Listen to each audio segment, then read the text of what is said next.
Zdravo, ja sam Aleksandra Zdravković. Po profesiji sam diplomirani muzikolog, ali nikada nisam imala priliku da se bavim svojim zanimanjem.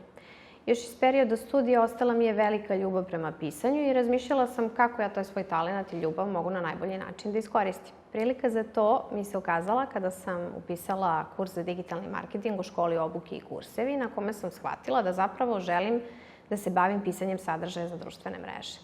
Nakon toga je usledio napredni kurs za content kreatora, na kome se moja motivacija za učenje još više pojačala, kada sam shvatila da će najbolji polaznici kursa dobiti priliku da idu na praksu u marketinšku agenciju. To se u mom slučaju upravo i dogodilo. Nekih nepunih nedelju dana nakon završetka kursa postala sam praktikant u marketinškoj agenciji Marketarica i sada tamo radim na poziciji content kreatora. Hvala školi Obuke i kursevi agenciji Marketarica što su mi pružili ovu sjajnu priliku da rastem i usavršavam se u oblasti koju obožavam.